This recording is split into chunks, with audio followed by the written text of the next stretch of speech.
Están pasando muchas cosas en el mundo, a nuestro alrededor, en nosotros mismos. Algunas de esas cosas nos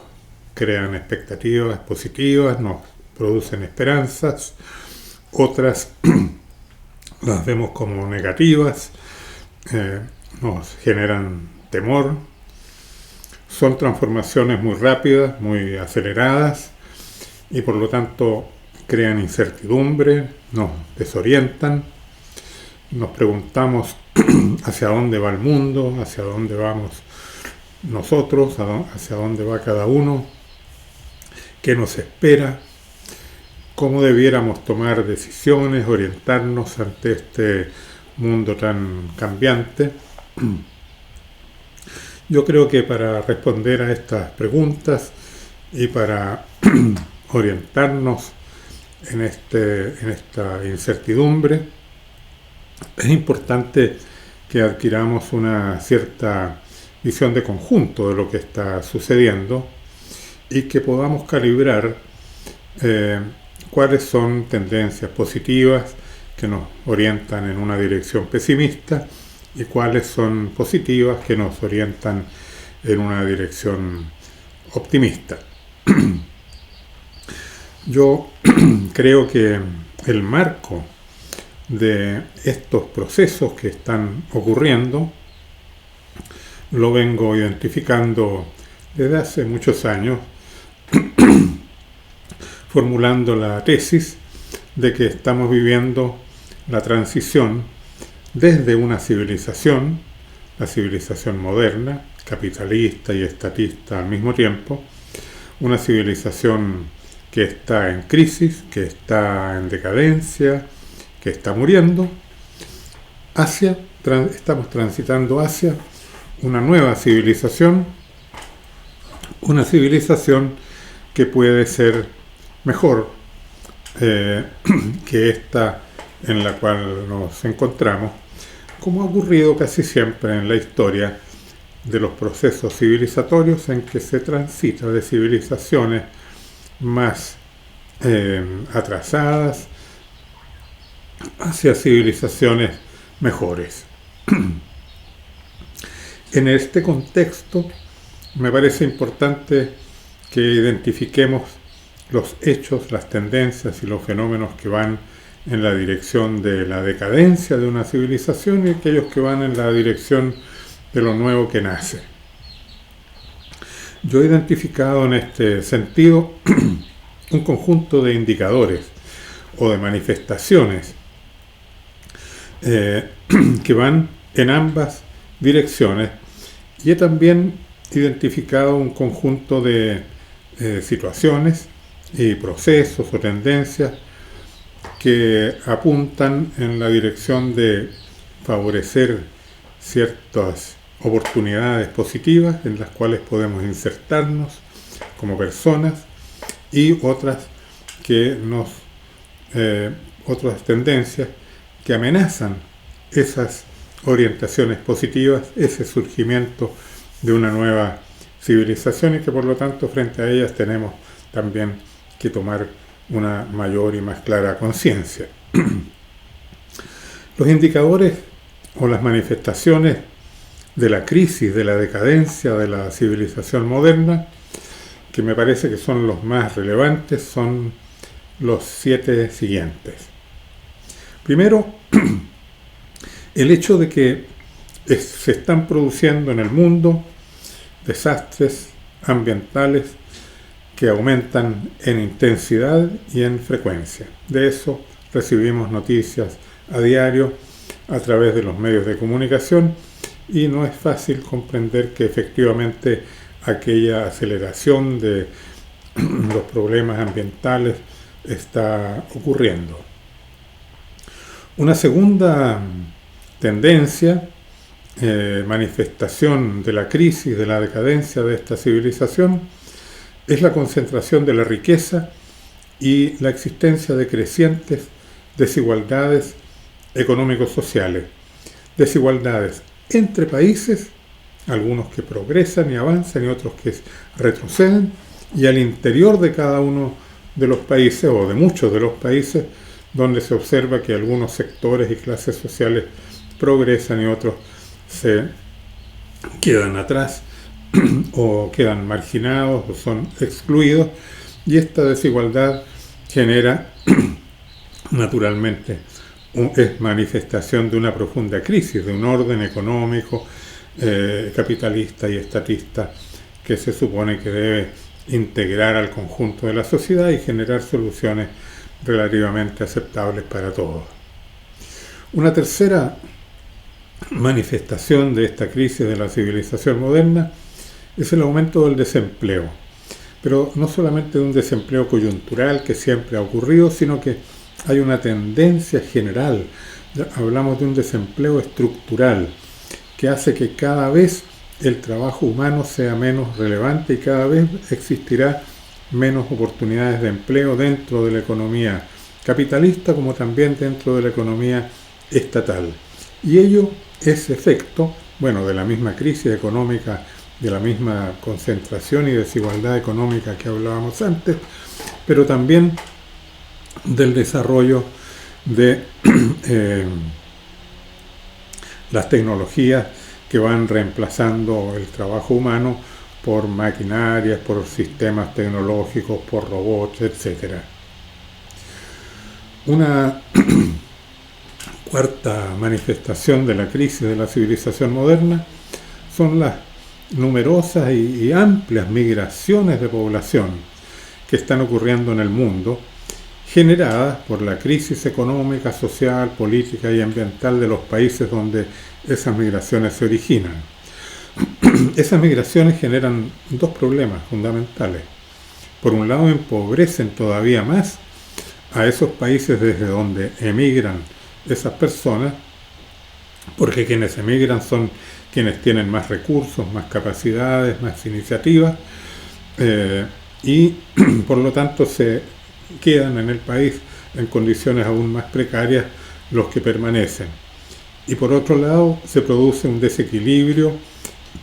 en las sociedades a donde llegan esas multitudes de migrantes, porque se producen allí desequilibrios en los servicios sociales y en la creciente dificultad para atender las necesidades y las demandas de toda la población, tanto de los locales como de los que llegan. Una quinta manifestación de la crisis son los déficits y el endeudamiento creciente del Estado y de las instituciones públicas, lo que va teniendo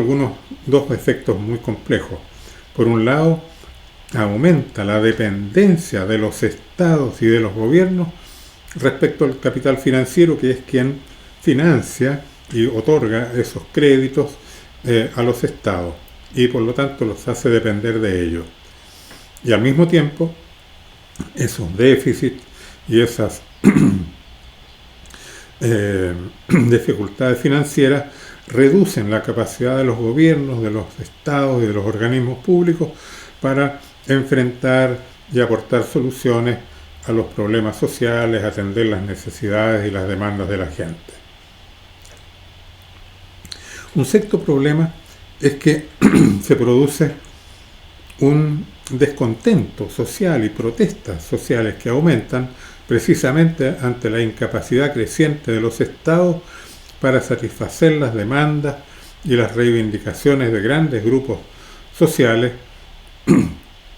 lo cual genera problemas de gobernabilidad. Los estados, los gobiernos están en todas partes, en todos los países casi experimentando una crisis. Están en crisis las democracias, están en crisis los regímenes autoritarios, y esto es evidentemente una manifestación de la crisis del sistema político propio de la civilización moderna. Y una séptima manifestación de esta crisis de la civilización moderna, esta séptima tendencia negativa, es el aumento de la dependencia, de la delincuencia asociada a una pérdida de valores y de virtudes en gran parte de la población, y también, y tal vez especialmente, en las élites de los países que son vistas crecientemente por la población como corruptas, lo cual también se manifiesta en cierta despliegue, ¿no es cierto?, de las propias acciones corruptas por parte de los subordinados de la población de esos países. Esos son fenómenos negativos, manifestaciones de la crisis. Ahora, ¿cuáles serían los indicadores del surgimiento de una nueva civilización? ¿Cómo se manifiesta esto? También aquí puedo identificar 7 grandes fenómenos, 7 tendencias o procesos que son extraordinariamente positivos y que nos hacen tener expectativas y esperanzas. El primero de estas tendencias positivas, que es expresión del surgimiento de una nueva civilización, es la existencia de una gran expansión del conocimiento científico y la creación de nuevos paradigmas teóricos y epistemológicos.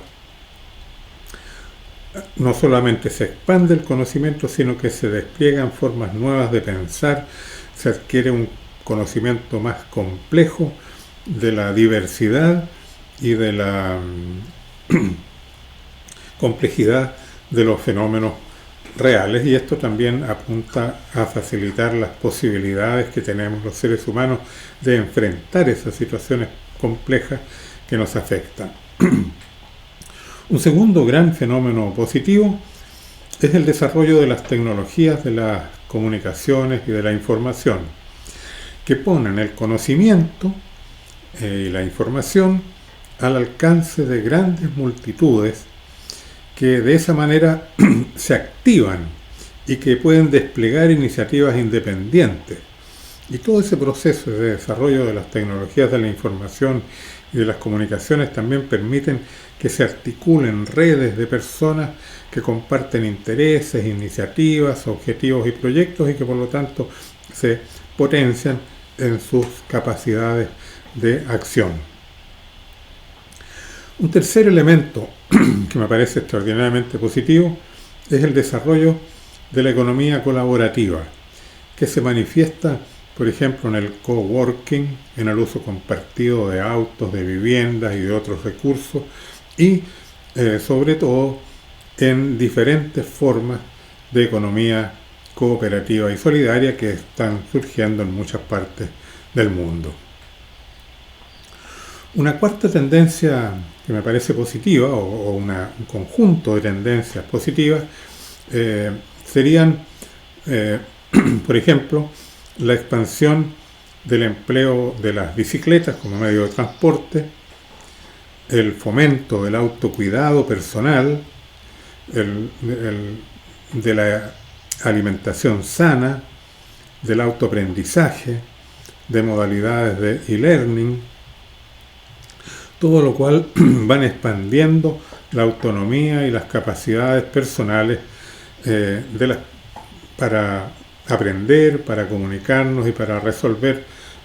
con los propios recursos los problemas que enfrentamos. Una quinta tendencia positiva, me parece a mí, es el incremento del trabajo por cuenta propia de las micro y pequeñas empresas que van creando autosuficiencia y autonomía en muchas personas, familias y grupos humanos, y que también despiertan su creatividad y fomentan también la solidaridad y el apoyo mutuo entre esas iniciativas. Me parece que una sexta tendencia positiva, manifestación del surgimiento de una nueva civilización, es que no obstante el aumento de la corrupción y de la dependencia, o tal vez a causa de ello mismo, está existiendo una creciente exigencia y demanda ciudadana social de mayor moralidad en la vida pública, en la vida política. Y la séptima tendencia positiva que me parece importante es la expansión de las formas de conciencia, de la conciencia ecológica, el aumento de personas que estudian, que hacen arte, y también de personas que realizan búsquedas humanistas y espirituales. Tenemos entonces tendencias negativas, que son manifestación de una crisis de civilización, y tendencias positivas que nos muestran cómo está naciendo una civilización nueva. Ahora bien, señalaba que estas tendencias positivas y esas tendencias negativas muchas veces se entrelazan y se generan dificultades para el desarrollo de las tendencias positivas, como efecto o causadas esas dificultades por la propia acción de las fuerzas reaccionarias, de las fuerzas de la civilización capitalista y estatista que muere, que se resisten y que se oponen al surgimiento de una nueva civilización y que tratan de aprovecharse de aquello nuevo que nace para hacer perdurar sus condiciones de privilegio y la civilización en la cual ellos están bien insertos. Y esos problemas los podemos caracterizar con una imagen que es fuerte, y es la idea de que el muerto o el moribundo agarra al vivo y lo arrastra hacia su tumba, ¿cierto? No lo deja nacer, no lo deja crecer, lo trata de cooptar, lo trata de asimilar a sus viejos modos de ser. Y esto es un fenómeno que ocurre en relación con varias de las situaciones que señalamos como positivas y tal vez con respecto a las mismas 7 que indicamos. Y las voy a especificar. Uno sería el hecho de que muchas cooperativas y formas de empresas asociativas y solidarias, y también microempresas y economías familiares, son inducidas y llevadas a adoptar lógicas operacionales y modos de comportamiento de tipo capitalista. Exigencias, por ejemplo, de bancarización, prácticas de crédito y de endeudamiento, capacitación en gestión gerencial y de marketing según los criterios de la vieja economía, son algunos de los mecanismos que se emplean con el propósito de reintegrar a las economías nuevas y alternativas a los modos antiguos de hacer economía. Una segunda tendencia tiene que ver, en la misma dirección, con el hecho de que muchas iniciativas y organizaciones y movimientos de la sociedad civil son cooptados por el Estado, que les ofrece recursos y los trata de convertir en ejecutores de políticas públicas. A los líderes y a los dirigentes de las organizaciones, muchas veces el Estado y los grupos políticos les ofrecen cargos en el sector público, argumentándoles que es para que puedan realizar desde el Estado con mayores recursos y con un sueldo garantizado, lo mismo que podrían realizar con autonomía, pero más débilmente, desde organizaciones autónomas de la sociedad civil. Solo que este cambio o ese argumento es falso, porque en realidad lo que se logra con eso es que las personas abandonen las iniciativas autónomas y nuevas y con otras lógicas y se integren a las dinámicas propias de esa economía que muere y estén al servicio de aquello que está en el fondo terminando. Un tercer problema y una tercera amenaza es que el Estado, que todavía conserva mucho poder, establece complejas regulaciones y restricciones a las iniciativas y empresas de tecnologías de la información y de comunicaciones, les fija impuestos a las aplicaciones que se emplean en la economía colaborativa, por ejemplo. ¿Cuál es el argumento? Se dice que es para emparejar la cancha con los negocios de la vieja economía, olvidándose que los mayores costos de la economía capitalista y estatal son causados por la intermediación que se da en aquella economía que requiere el funcionamiento capitalista y por los costos del control estatal de un sistema individualista y competitivo. La economía colaborativa y solidaria elimina o reduce muchas de esas exigencias de intermediación porque vincula directamente a los oferentes y a los demandantes, mientras que en muchos casos el control estatal se hace innecesario porque son los mismos participantes de esa economía, los mismos usuarios de esas aplicaciones y los pares quienes realizan el control y la certificación de calidad. Una cuarta de estas amenazas es que, empleando al mismo tiempo el garrote y la zanahoria, como se dice, o sea, amenazas de cierre a quienes no están regulados o subsidios a los que sí se formalicen, el estatismo logra controlar y subordinar muchas iniciativas emprendedoras populares o les restringe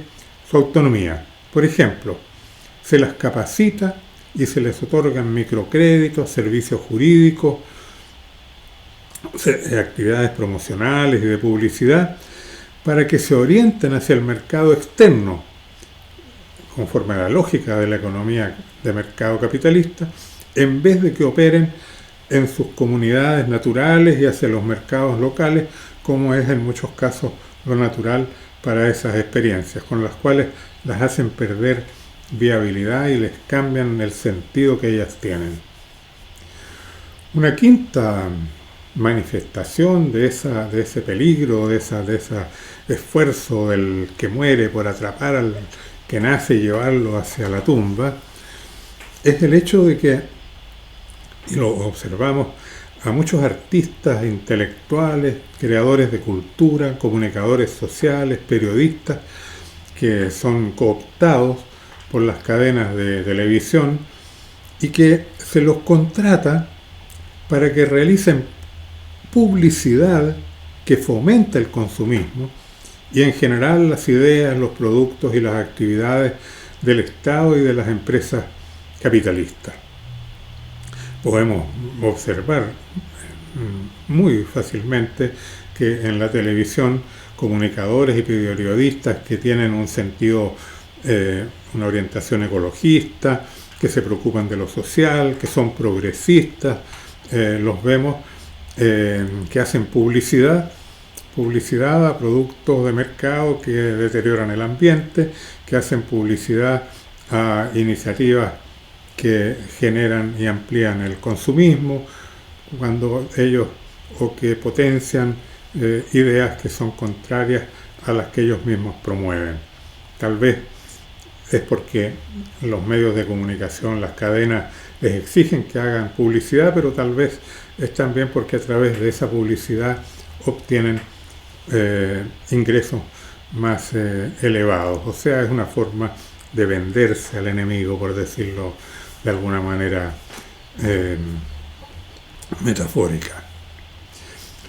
Una sexta de esas amenazas se refiere a la institucionalidad académica y científica. La institucionalidad académica y científica predominante induce a muchos intelectuales, científicos y profesionales a que se acomoden y que adapten sus investigaciones y sus descubrimientos y conocimientos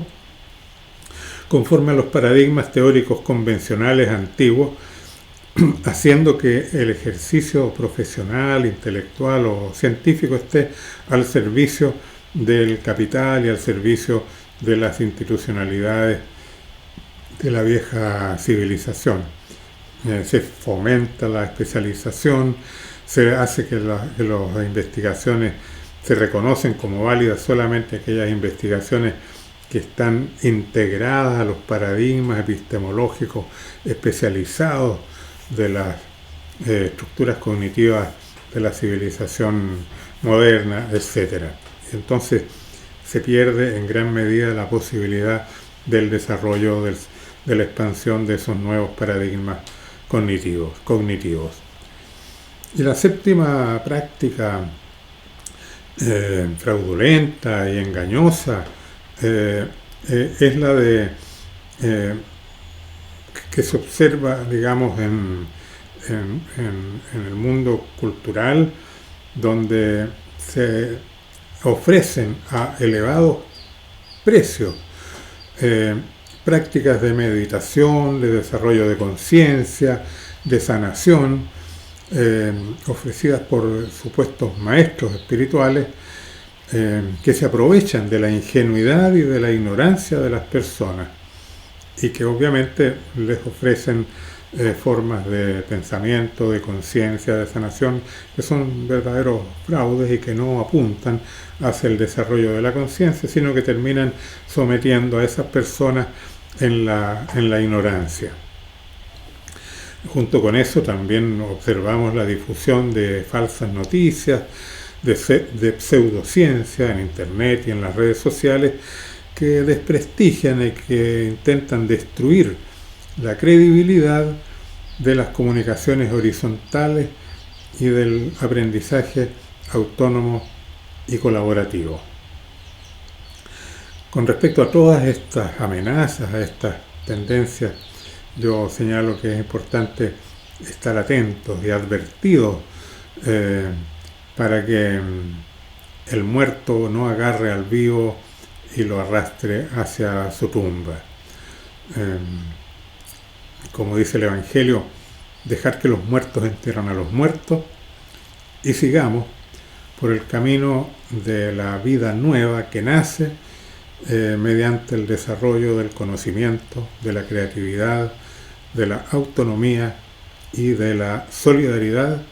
en la creación de una mejor civilización.